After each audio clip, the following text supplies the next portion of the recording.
The fortress was impenetrable until one human walked out from inside. The war room aboard the Galactic Coalition flagship, Eternal Vigilance, hummed with tension as Admiral Thexivore studied the holographic display. The massive Krillion's forearms crossed in frustration, his chitinous armor clicking softly as he shifted his weight. Before him, the three-dimensional image of Fortress Grimhold rotated slowly, its menacing silhouette carved into the face of a dead moon. 2 standard years. Admiral Thexivore's translator rendered his clicks and whistles into common tongue. 2 years of our finest warriors throwing themselves against those walls. 17 assault waves. Over 40,000 casualties. His mandibles clicked in agitation. And we have not breached even their outer perimeter. General Vexitani of the Serpentine Collective coiled her massive form around her command chair. Her scales, normally a brilliant emerald, had dulled to a sickly gray, a sign of deep stress among her people. My infiltration specialists attempted to tunnel beneath the fortress walls last cycle. The hegemony's deep scan sensors detected them 2 kilometers out. Automated plasma charges incinerated my entire team. The hologram zoomed in on Fortress Grimhold's defensive systems. Energy barrier generators created overlapping fields of protection. Particle beam cannons swept the surrounding terrain in precise patterns. Shield domes flickered with absorbed energy from previous bombardments. The fortress was a testament to hegemony engineering, a death trap disguised as architecture. Our latest intelligence suggests the fortress houses the hegemony's central command nexus, added High Commander Zelthara, her crystalline form refracting the blue light of the display into rainbow patterns. All military operations in this sector are coordinated from within those walls. If we could capture it... If, Admiral Thexivore spat. That fortress has defenses that learn and adapt. Every weapon we fire, every tactic we employ, their artificial intelligence systems analyze and counter. Our plasma cannons now do minimal damage. Our energy weapons are absorbed and redirected back at us. The war room fell silent except for the hum of life support systems. Representatives from a dozen coalition species sat around the circular table, each one bearing the weight of repeated failures. The Draconic Imperium's finest warriors had been repelled. The Mechanized Collective's robot armies had been turned against them. The Void Touched had tried phasing through the walls, only to be detected and destroyed by dimensional anchors. Perhaps, General Vexitani suggested reluctantly, it is time to consider orbital bombardment. Crack the moon itself and be done with it. Unacceptable. High Commander Zelthara's harmonic voice carried notes of disapproval. The fortress contains strategic intelligence that could end this war. Weapon specifications, troop deployments, planned offensives, all of it would be destroyed. Admiral Thexivore's compound eyes focused on a small section of the table where 3 figures sat quietly. Unlike the massive alien delegates around them, these beings were tiny by galactic standards. Their pale skin and simple uniforms marked them as representatives of the newest coalition member species, humans from the planet Earth. Captain Reeves, the Admiral addressed the middle figure, a woman with graying hair and steady eyes. Your species has been observing our discussions for some time. Do you have any insights to offer? Captain Diana Reeves stood slowly, her movements precise and controlled. Around her, the alien delegates shifted with barely concealed amusement. Humans had been admitted to the coalition only recently, and their primitive technology was a source of constant bewilderment to the advanced species. Admiral, Captain Reeves said in a clear voice, I have one question about the fortress defenses. A sound like grinding stone emerged from the Granite Lord's representative, their version of laughter. What could your species possibly understand about advanced defensive systems? Rumbled Commander Velthar. Your people still use chemical propulsion and kinetic weapons. Captain Reeves ignored the slight. The fortress sensors? What are they designed to detect? Admiral Thexivore's mandibles clicked impatiently. Large-scale energy emissions, mass drivers, fleet movements, atmospheric disturbances, dimensional fluctuations, any significant military threat approaching the installation. And the defensive grid? Automated targeting systems capable of engaging thousands of simultaneous threats. Energy barriers that can withstand direct hits from Dreadnought-class weapons. Adaptive countermeasures that learn from each attack. Captain Reeves nodded thoughtfully. What about the fortress's interior security? Impenetrable, General Vexitani hissed. The hegemony designs their installations like, what is the human term? Nesting dolls. Layer upon layer of defenses. Even if someone could breach the outer walls, they would face automated guardians, energy mazes, and biometric locks calibrated to hegemony physiology. I see. Captain Reeves was quiet for a long moment, her expression unreadable. The alien delegates waited, expecting her to admit defeat like so many before her. Instead, she looked directly at Admiral Thexivore. Give me 72 hours. The silence that followed was deafening. Then, slowly, alien voices began to rise in disbelief, anger, and outright mockery. The draconic representative's wings flared in indignation. The mechanized collective speaker emitted a sound like grinding gears. The crystalline being's harmonic voices created a discordant symphony of skepticism. 72 hours for what? Admiral Thexivore asked when the noise subsided. To take the fortress. This time the laughter was impossible to contain. Species that had never agreed on anything suddenly found common ground in their amusement at human audacity. The Granite Lord's representative produced sounds like boulders rolling down a mountain. The void touch flickered in and out of visible spectrum in their equivalent of hilarity. General Vexitani's forked tongue flicked out, tasting the air. Captain Reeves, with respect, the combined might of the Coalition has failed for 2 years. What makes you believe a handful of humans can succeed where we have not? Captain Reeves smiled, an expression that somehow managed to be both gentle and predatory. Because you've all been thinking like advanced civilizations. The laughter died abruptly. Around the table, alien delegates leaned forward, their various sensory organs focused on the small human woman. Explain, Admiral Thexivore commanded. You've been trying to defeat the fortress using your greatest strengths, Captain Reeves continued. Advanced technology, energy weapons, sophisticated tactics. But the fortress was built to counter exactly those approaches. Sometimes the solution isn't to be more advanced, sometimes it's to be more simple. High Commander Zelthara's crystalline form brightened with interest. What do you propose? That, Captain Reeves said, is something you'll discover in 72 hours. But I'll need 2 things. Complete operational freedom and a promise that if we succeed, humanity will be granted full voting rights in the Coalition Military Council. Admiral Thexivore's 4 arms drummed against the table in a rhythm that indicated deep thought. The other delegates exchanged glances, their body language suggesting they considered this either the bravest or most foolish request they'd ever heard. And if you fail? The Admiral asked. Then humanity will withdraw from all military operations and restrict ourselves to support roles. You'll never hear another tactical suggestion from us again. The Admiral's compound eyes studied the human captain for a long moment. There was something in her demeanor, a quiet confidence that suggested she knew something the rest of them didn't. It was unsettling. Very well, Captain Reeves. You have 72 hours to accomplish what the greatest military minds in the galaxy could not. When you fail, remember that this council gave you every opportunity to prove your worth. Captain Reeves bowed her head respectfully. Admiral, we won't forget your generosity.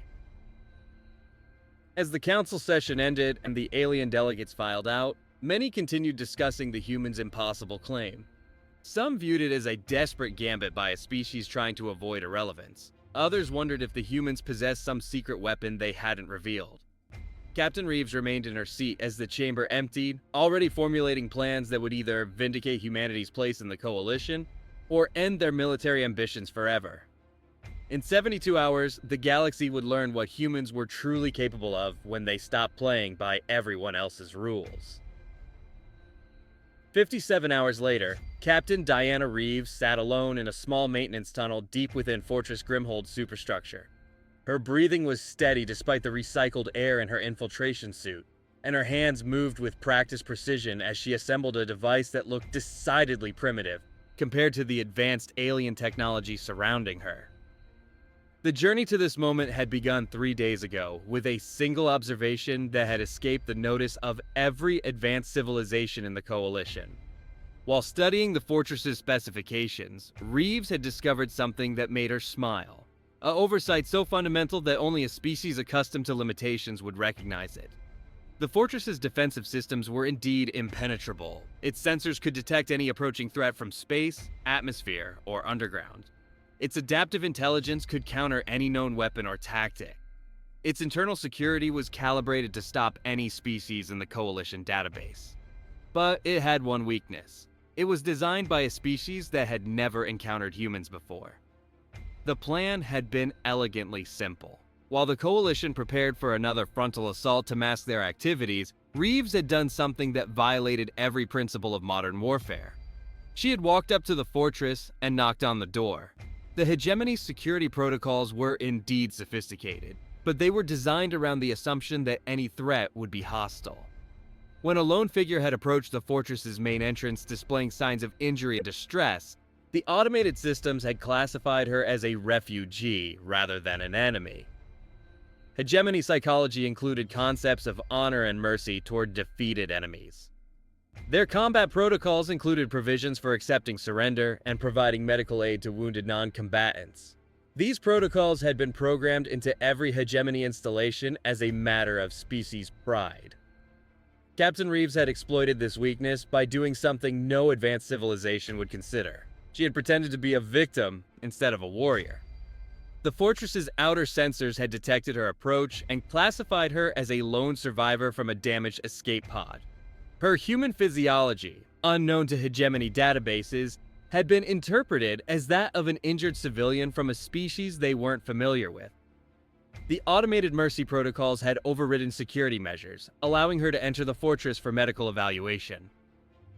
Once inside, she had been taken to a processing center where her supposed injuries were assessed by medical scanners. The hegemony's pride in their civilized approach to warfare had worked against them. While their scanners attempted to identify her species and treat her wounds, Reeves had been gathering intelligence on the fortress's internal layout. The medical bay had been staffed by only 2 hegemony technicians, focused on their scanning equipment rather than watching their patient. When the scanners finally recognized that she was neither injured nor a known species, it had been too late. Reeves had disabled both technicians with a nerve pinch technique that left them unconscious but unharmed. From there, she had begun the most dangerous part of her mission, learning to navigate the fortress while avoiding its internal security systems. The hegemony had built their installation with the assumption that any intruder would be fighting their way through with weapons and energy shields. They hadn't considered the possibility of someone moving through their territory like a ghost. Reeves had spent the past 2 days studying the fortress from the inside. She had learned the patrol schedules, identified the security blind spots, and mapped the locations of every critical system. Most importantly, she had discovered the fortress's central weakness, a design flaw that existed purely because the hegemony had never encountered guerrilla warfare. The fortress's command structure was centralized around a single control nexus, designed for efficiency and coordination. Every system, defensive weapons, energy barriers, communication networks, even life support, was controlled from this central hub. The hegemony had built their fortress like a pyramid, with all power flowing from the top down. This design made perfect sense for a species that fought open warfare with clear battle lines and conventional tactics. But it was catastrophically vulnerable to someone who could reach the apex of that pyramid undetected. Reeves finished assembling her device, a simple electromagnetic pulse generator built from components she had salvaged from the fortress's own maintenance systems. It wouldn't destroy the fortress, but it would disable every electronic system for approximately 4 minutes, long enough for her to complete her mission. She checked her chronometer. The Coalition forces would begin their fake assault in exactly 11 minutes. The fortress's attention would be focused outward, toward the approaching fleet, the perfect time to strike. Moving through the maintenance tunnels with the fluid grace of someone who had spent days memorizing every pipe and conduit, Reeves made her way toward the fortress's central command chamber. The hegemony guards she encountered were looking the wrong direction, focused on external threats rather than internal ones. The command chamber was a marvel of hegemony engineering, a spherical room lined with holographic displays and control interfaces. At its center sat the fortress's command staff, their attention focused on the Coalition fleet approaching from space. Admiral Kethran, the fortress commander, was a towering figure with the characteristic ridgeback physiology of the hegemony military caste. "Defensive grid is fully operational," reported his tactical officer. "The Coalition fleet is following the same attack pattern as their previous 17 attempts. Our adaptive countermeasures are ready." "Excellent." Admiral Kethran's voice carried the confidence of someone who had never known defeat. "Let them come. Each attack only makes our defenses stronger." Reeves waited in the shadows of the command chamber's upper maintenance level, her EMP device ready. She had discovered something during her reconnaissance that would have amazed the Coalition delegates. The fortress's command staff was actually quite small. The hegemony's technological superiority meant they could run their entire operation with fewer than a dozen personnel. This was their second crucial mistake. While the Coalition had been sending armies to attack the fortress, they had never considered that the real target wasn't the fortress itself. It was the beings inside it. The Coalition's assault began right on schedule. Energy beams struck the fortress's shields while the defensive grid responded with its own barrage. The command chamber filled with the sounds of battle as the hegemony officers coordinated their defenses. "Their plasma cannons are showing the same energy signatures as before," reported the tactical officer. "Defensive adaptation is proceeding normally." "Coalition forces are maintaining their standard formations," added the sensor operator. "No tactical innovations detected." Admiral Kethran allowed himself a small smile. "Predictable. Signal the fleet command that Fortress Grimold remains impregnable. The Coalition will exhaust themselves against our defenses once again." Reeves chose that moment to act.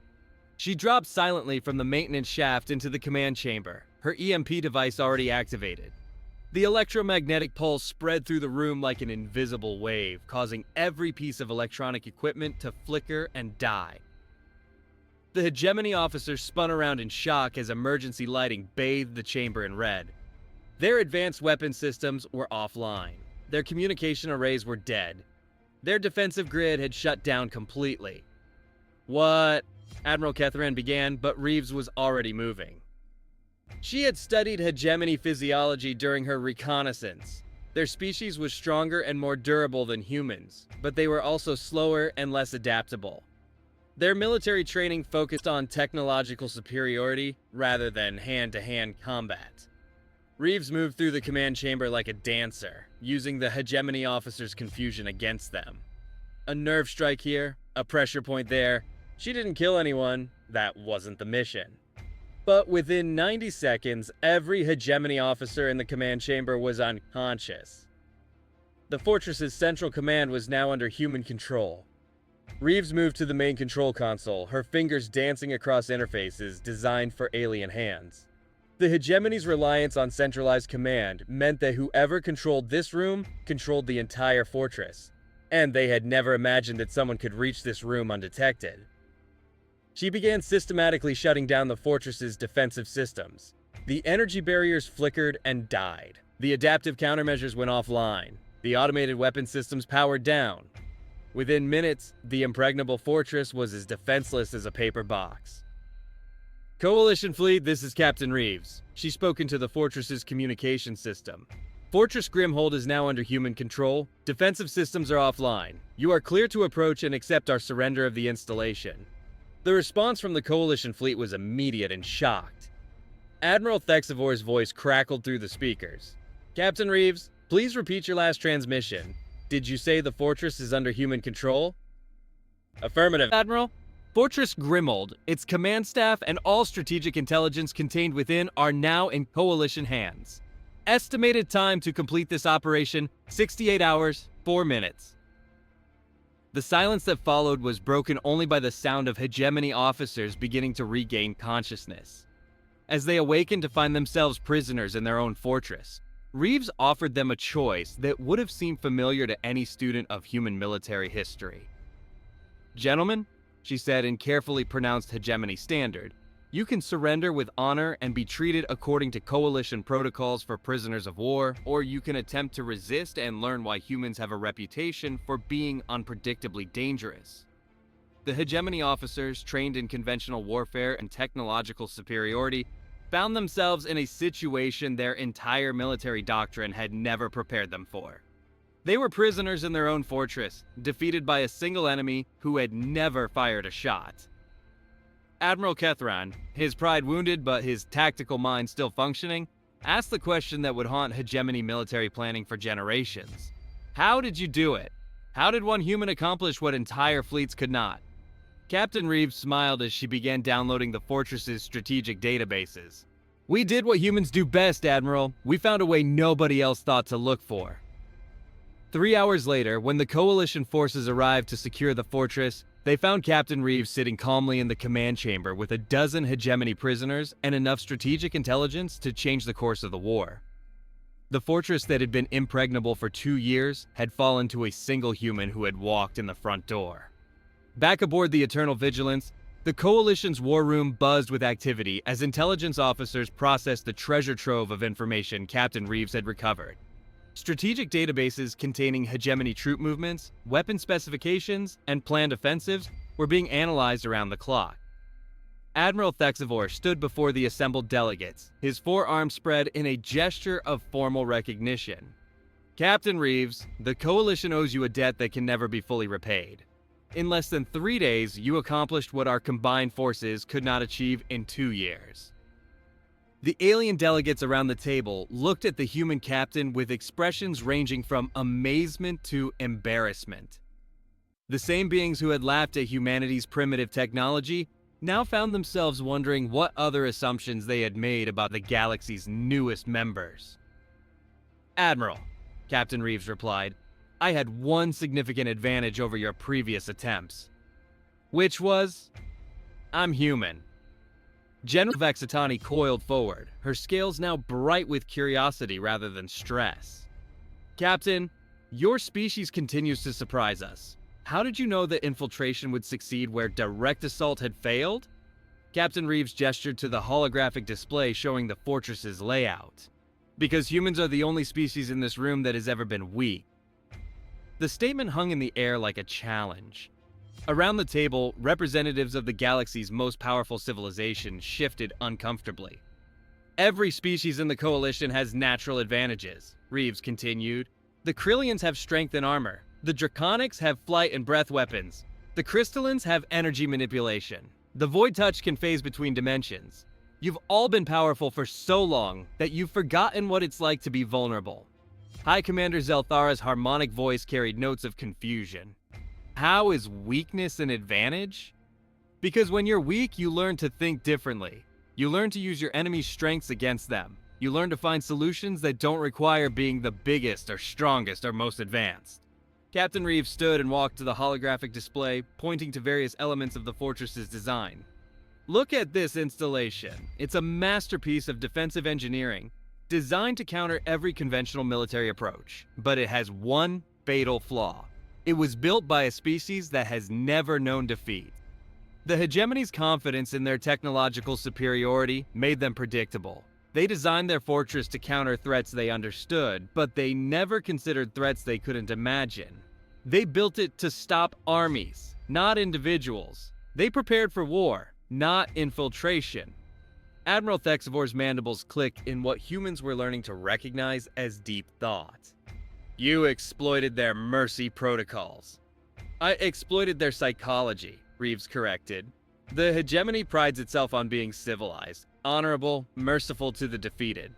These are admirable qualities, but they can also be vulnerabilities when your enemy understands them better than you do. And the central command structure? Another case of technological superiority creating weakness.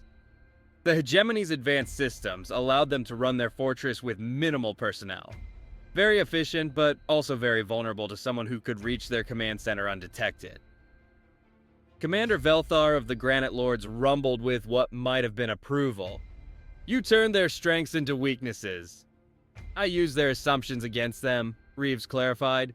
They assumed any threat would be obvious, direct, and technological. They never considered that someone might succeed by appearing weak and helpless. The war room fell silent as the implications sank in. The Coalition's member species had been approaching the war with the hegemony, using their greatest strengths and playing directly into their enemies' hands. The fortress had been impregnable because every attack had been exactly what the hegemony expected. "Captain," General Vextani said slowly, "what other assumptions have we been making?" Reeves smiled, that same expression that managed to be both gentle and predatory. "With respect, General, that's exactly the wrong question." "What do you mean?" "You're asking what assumptions you've been making, but you're still thinking like advanced civilizations. The right question is, what assumptions is the hegemony making about us?" The alien delegates exchanged glances, their various sensory organs focused on the human captain. Around the table, some of the galaxy's most brilliant military minds were beginning to understand that they might have been approaching this war from entirely the wrong direction. "The hegemony expects us to fight like advanced civilizations," Reeves continued. "They expect energy weapons, fleet actions, technological solutions. They've spent 2 years preparing for that kind of war. But what if we gave them something they've never seen before?" "What do you propose?" Admiral Thexivor asked. "I propose we stop trying to be more advanced than the hegemony and start being more human." High Commander Zelthara's crystalline form brightened with interest. "Elaborate." "Humans have been fighting wars for thousands of years without advanced technology. We've learned to use deception, misdirection, psychological warfare, and unconventional tactics. We've learned to turn our enemies' expectations against them." Captain Reeves moved to the war room's tactical display, her fingers dancing across controls designed for much larger alien hands. "The hegemony has analyzed every coalition species' military capabilities. They know your strengths, your tactics, your preferred weapons, but they don't know humans. We're not in their databases because we've never fought them before. We're not in their tactical planning because we've been considered too primitive to matter. We're the unknown variable in their equations." The display showed current hegemony positions throughout the sector, a defensive network that had been considered impenetrable. "Look at their deployment patterns. They're prepared for conventional warfare against known enemies. But what if those enemies suddenly started acting in ways that defied their understanding?" Admiral Thexivor leaned forward, his compound eyes reflecting the tactical display. "You're suggesting we change our entire approach to the war?" "I'm suggesting we let humans do what humans do best. Survive against impossible odds by being too stubborn to accept defeat and too creative to follow the rules." The war room erupted in discussion as alien delegates debated the implications of the human captain's proposal. Some argued that abandoning their technological advantages would be suicide. Others wondered if their reliance on advanced systems had become a weakness rather than a strength. "Captain Reeves," Admiral Thexivor said when the debate subsided, "you have given us much to consider. The fortress operation has proven that human methods can succeed where our traditional approaches have failed." "Admiral," Reeves replied, "the fortress was just the beginning. If the Coalition is willing to trust human tactical thinking, we can end this war within a standard year. And if we're not willing..." Captain Reeves's expression grew serious. "Then you'll continue fighting the same war you've been fighting for the past decade, achieving the same results you've been achieving, until either the hegemony develops an advantage you can't counter, or both sides exhaust themselves into mutual destruction." The silence that followed stretched long enough for the implications to sink in. The Coalition had been locked in a stalemate with the hegemony for years, each side possessing advantages that neutralized the other's strengths. The capture of Fortress Grimhold had shifted the balance, but only temporarily. "What would you need?" Admiral Thexivor asked finally. "Complete operational authority over a mixed human coalition task force. Freedom to implement unconventional tactics without having to explain them to a committee.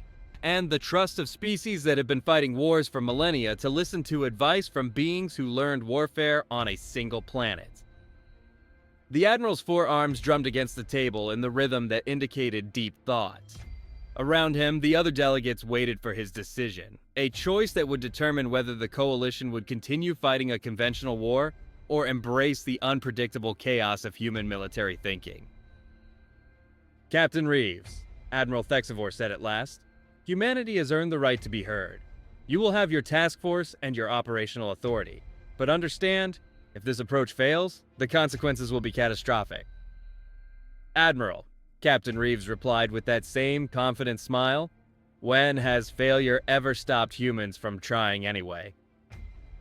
As the council session ended and the alien delegates began filing out to implement humanity's new role in the war effort, many were already wondering if they had just made the best decision of their military careers or the worst mistake in galactic history.